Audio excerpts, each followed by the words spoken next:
My manager didn't just fire me. He smirked, leaned back in his chair like he'd been waiting for this moment, and actually laughed as he slid the folder across the desk. You'll survive, Ethan. Guys like you always land somewhere. You're adaptable. Spreadsheet people usually are. That was the last thing he said before HR walked in with their sad little script. The funny part? 20 minutes before that, I'd been fixing a mistake he made that would have cost the company more than my entire annual salary. So yeah, let me back up a little. I'm 31, and for the last 4 years, I was the quiet numbers guy in a mid-sized tech company. Official title, Revenue Operations Analyst. Unofficial title, the dude who made sure sales promises, marketing campaigns, and finance expectations didn't collide and explode. I wasn't on the website. I didn't give presentations at the all-hands. I was the one in the second row checking numbers on my laptop while someone else showed my charts on the big screen and said, as you can see from our latest projections, that someone else was my manager, Ryan. Ryan was the kind of guy who called himself a big-picture thinker because he didn't know how to log into half the tools we used. Perfect hair, loud laugh, shiny watch. He'd come stand behind my chair, clap my shoulder and say, "My wizard, show me where the money's hiding," then walk into a meeting 30 minutes later and repeat my explanations word for word. I didn't really mind at first. I like building things more than talking about them. I like when a model balances, when a messy funnel suddenly makes sense, when you can see in one dashboard what used to take 6 people 3 days. It was a Thursday when everything started to feel wrong. You know that specific office quiet? The one that isn't calm, just tense? That was the vibe when I walked in. Usually there's background noise, sales calls, someone laughing near the kitchen, keyboards. That day it felt like the building was holding its breath. I swiped my badge, pushed the glass door open, and the first thing I saw was Ryan in a conference room with the blinds half closed. He was leaning over the table, talking to HR and our director. His body language was off. Arms folded, then hands spread, like he was explaining something that wasn't landing. He saw me, hesitated for half a second, then gave me that salesman smile and a thumbs up through the glass. "Mornin', Ethan," Mia from marketing said as she walked past me. Her voice was normal, but her eyes jumped from me to the conference room and back again, like she'd accidentally walked into a crime scene. "Morning," I muttered, dropping my bag at my desk. My inbox was already full.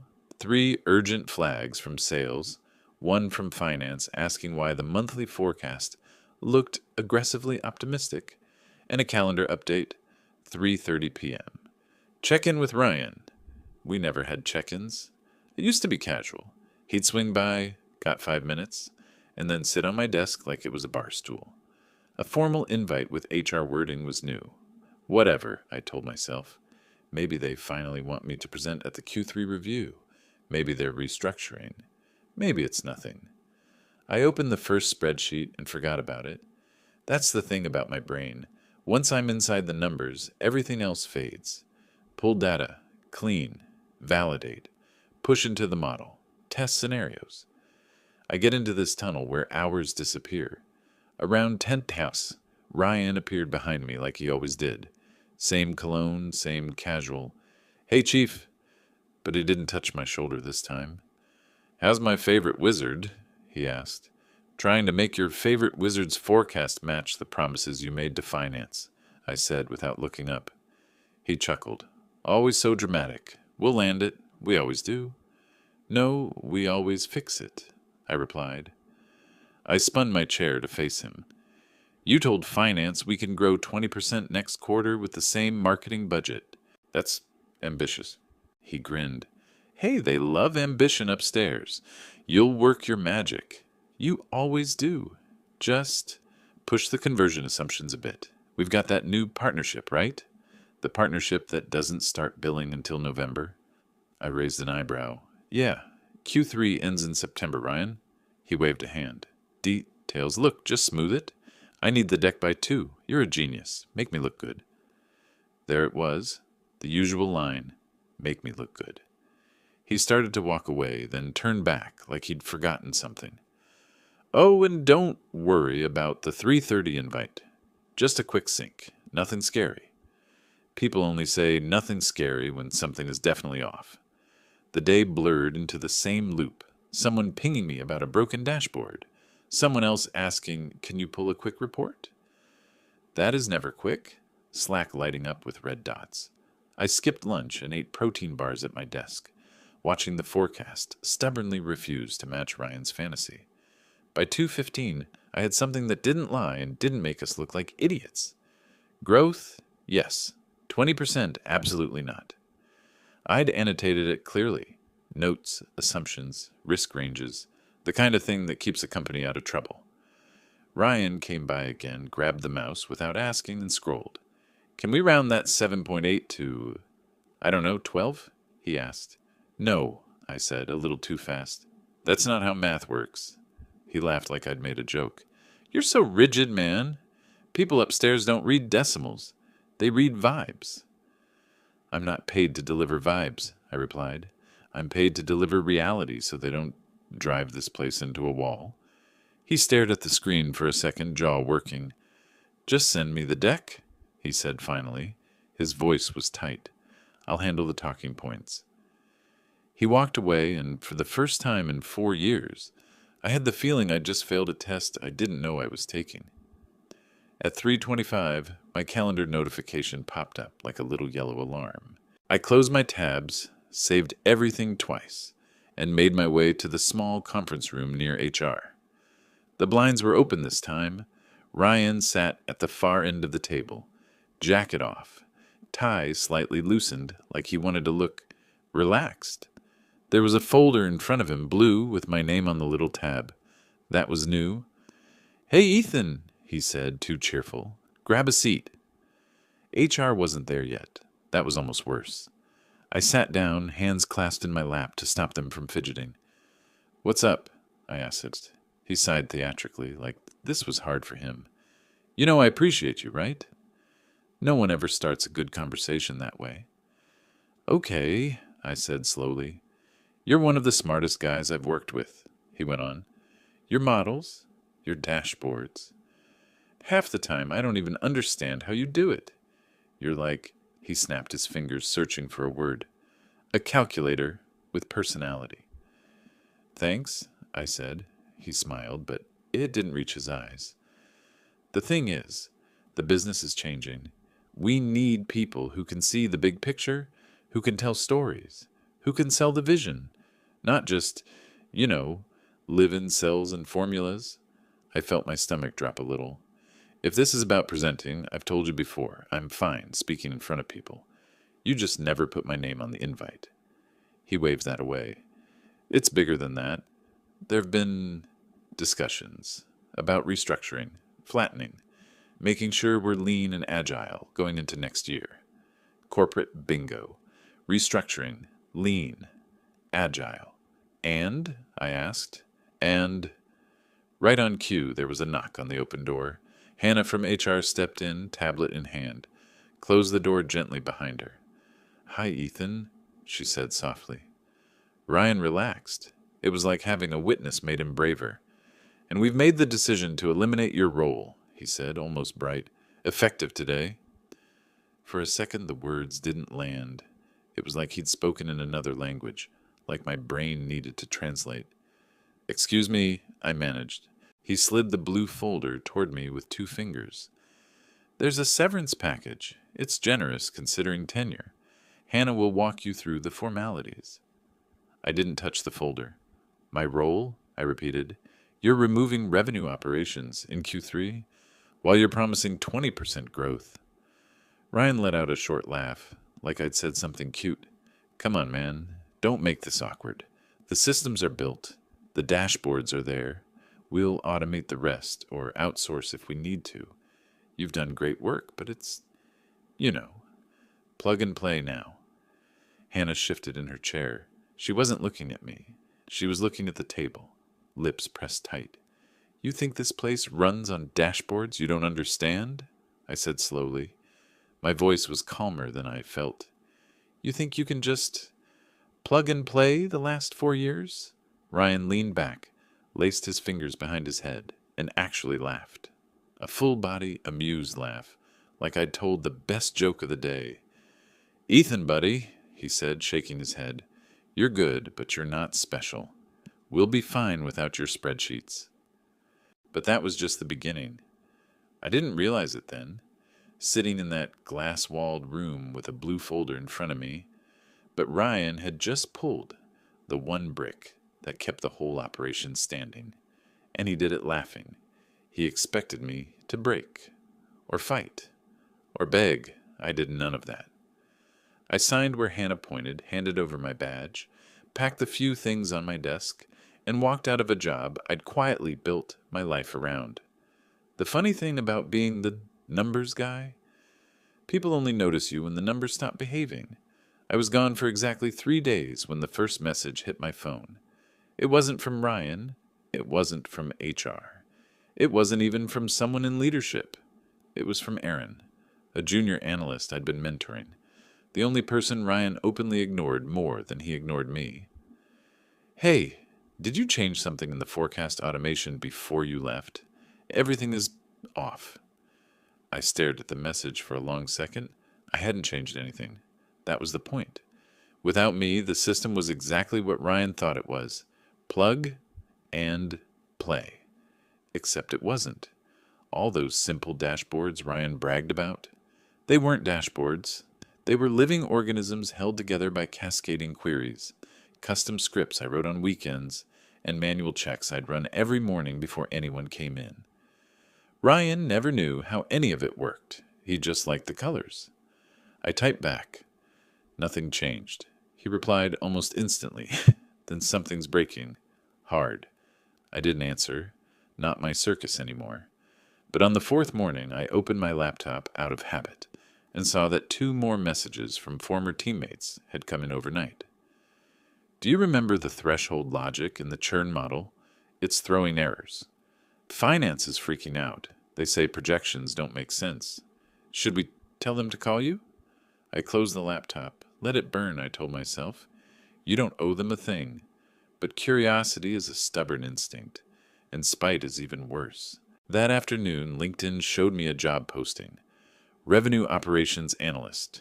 Urgent hire. Immediate start. My old department. My old seat. Posted 3 days after firing me. Classy. I scrolled past it and went to make coffee. I wasn't going to feed my ego with it.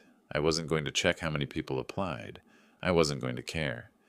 Except I did. Because 2 hours later, Aaron texted again. Dude, something's seriously wrong. Then another. Ryan's been in the office since 7 a.m. He looks scared? And then the one that made me sit down. We had a full team meeting. He said the system malfunctioned and that we need to rebuild the Q3 report. From scratch. From scratch. A report that normally took me 5 days and 3 different pipelines.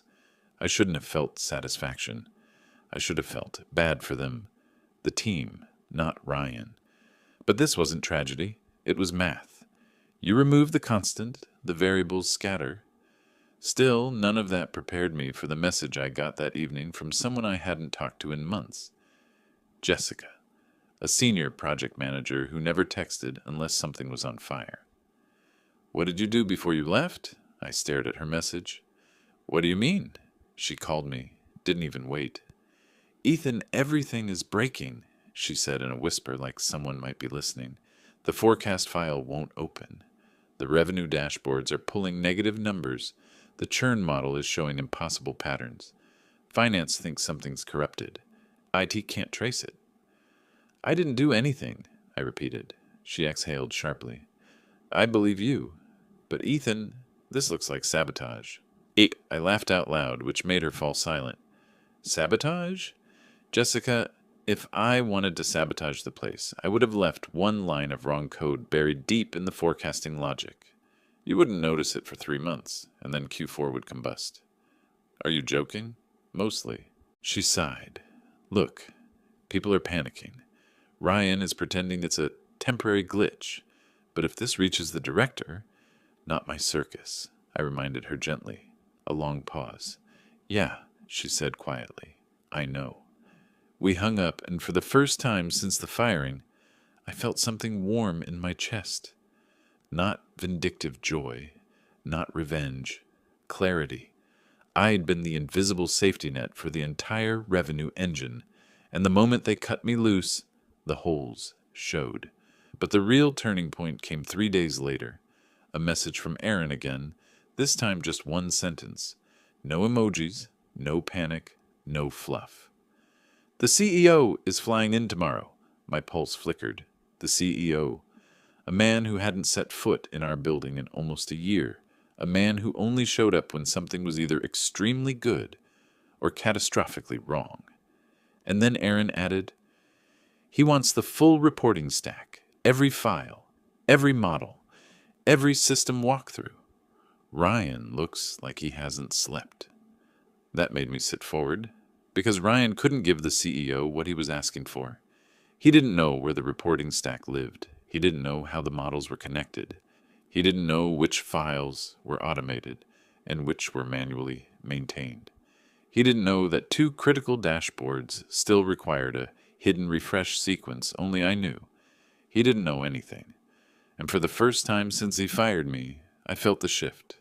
A small one, a subtle one, but undeniable. That was the moment I realized the story wasn't over. I didn't know it yet, but that mess would cost them everything.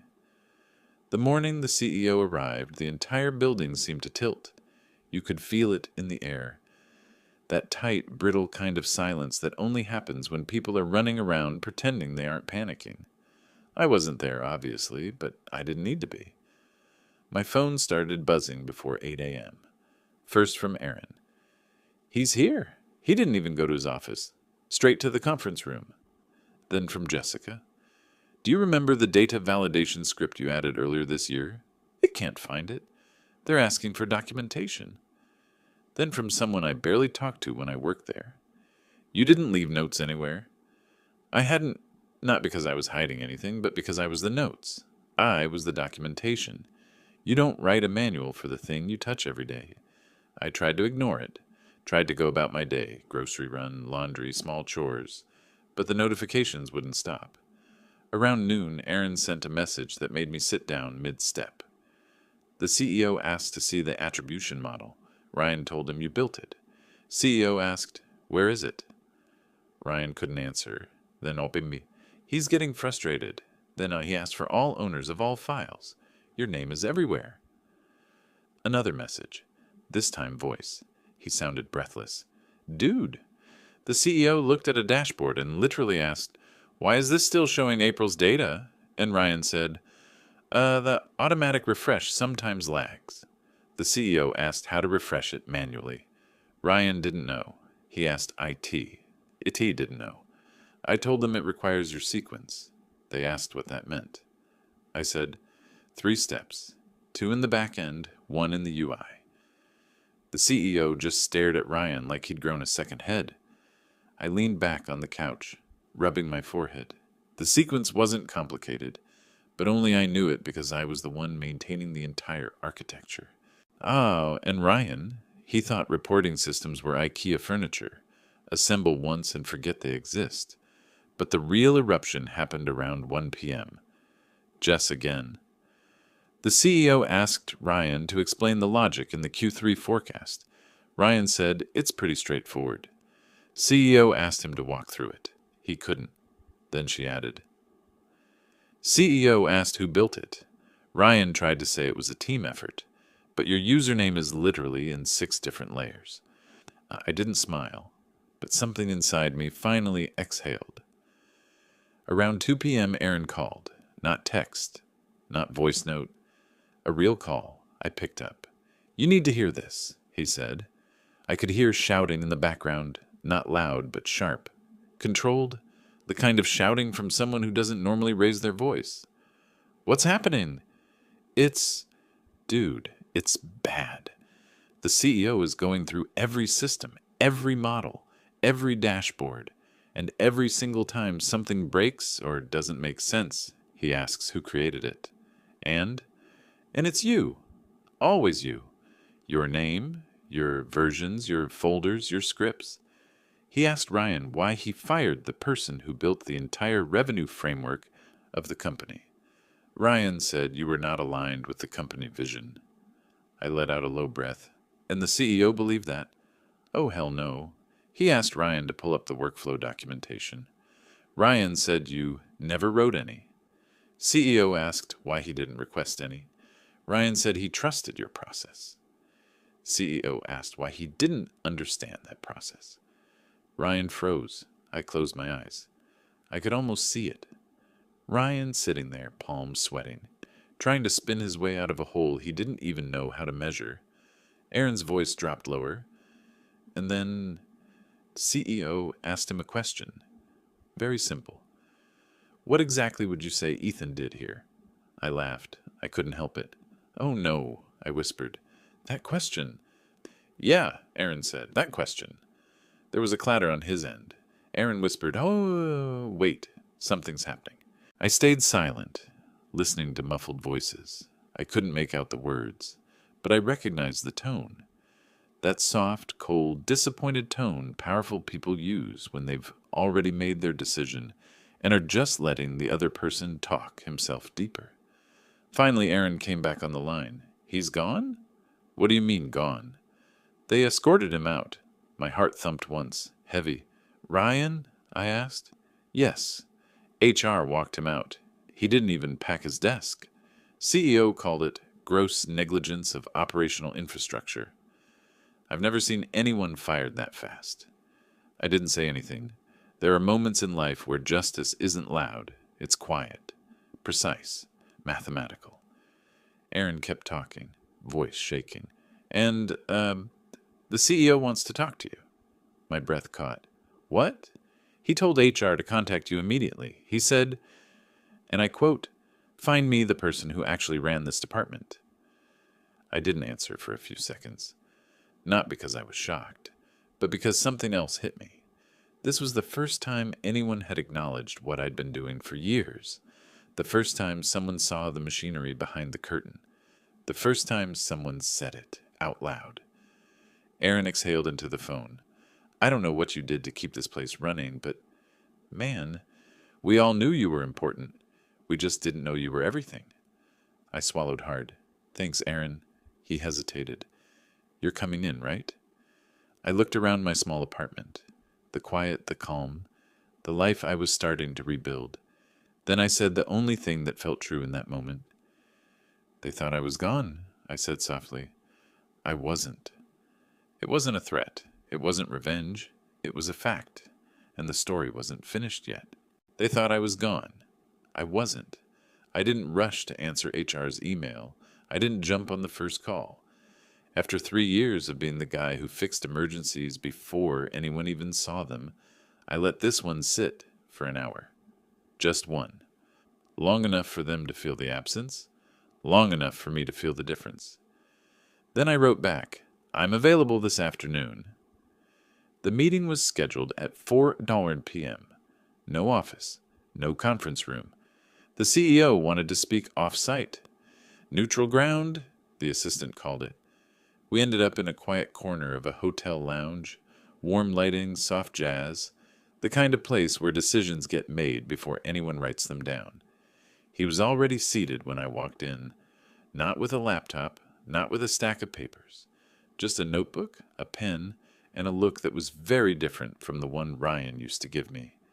Respect, interest, recognition. Ethan, he said, standing to shake my hand. Thank you for coming. Of course. He gestured for me to sit. No small talk, no fake warmth, straight to the point. I spent the morning going through your work, he said. Or rather, the evidence of your work, a pause. Your former manager did not know how your systems operated. I kept my face neutral. He didn't need to. That was part of my job. Your job, he said carefully, was not documented as your job, which is why I'm here. He flipped open his notebook. Help me understand something. How did one person build the operational backbone of a multi-million-dollar revenue division without anyone above him noticing? I didn't answer right away, mostly because I didn't know how to. Finally, I said, because nobody looked. They liked the results.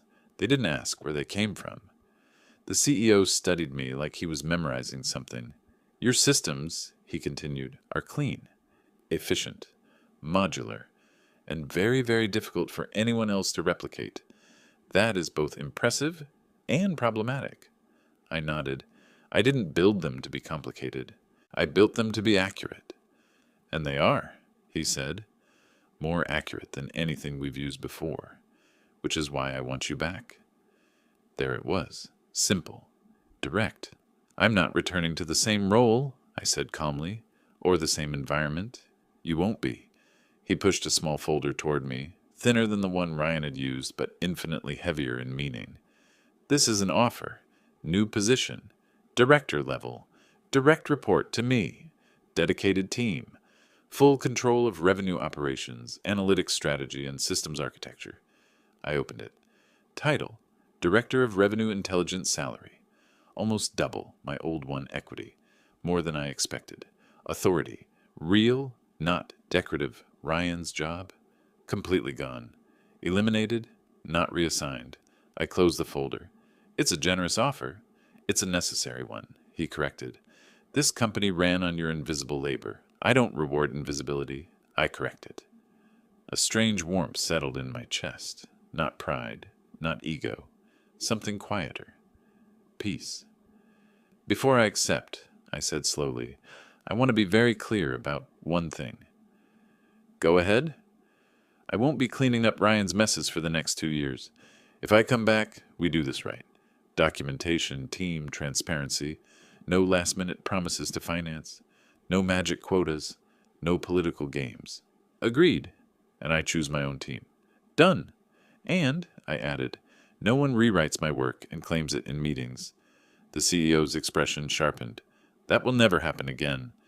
We talked for another hour, not as boss and subordinate, but as two people who understood the weight of what had just happened. By the time we stood up, the decision was made. He extended his hand. Welcome back, Ethan. I shook it once. I'll start Monday. The next morning, Ryan sent me a message. It came from his personal email, the only place he still had access. No greeting, just one line. Did you tell him I sabotaged the department? I didn't reply, not out of cruelty, but because there was nothing to say. You can't sabotage something by simply walking away.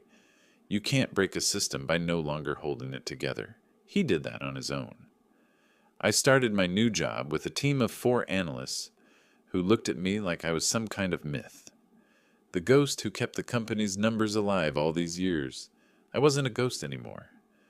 I walked into the department that Monday morning, coffee in hand, sunlight cutting across the floor, and for the first time in a long time, I felt the space fit me. Not like a cage, not like a shadow, like a room built on purpose. My purpose. We spent the first week untangling the wreckage. It wasn't hard, just messy.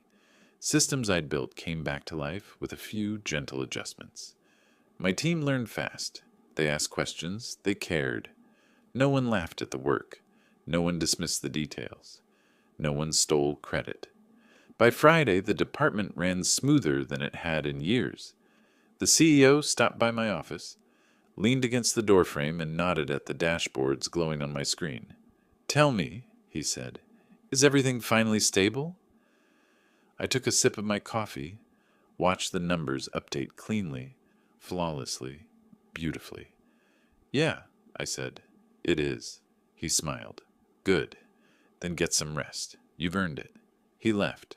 I leaned back in my chair, looked around the quiet, orderly workspace. For the first time in a decade, I wasn't the invisible fixer in the corner. I was the one in charge. Not because I demanded it, but because the work demanded it, because the numbers spoke. And this time, someone actually listened. I shut down my screen, gathered my things, and walked out into the evening. No anger, no noise, no triumph. Just a simple truth settling over me like warm air. Peace isn't dramatic. It's just the point where the suffering ends and the life you were meant to live begins. And I was finally living mine.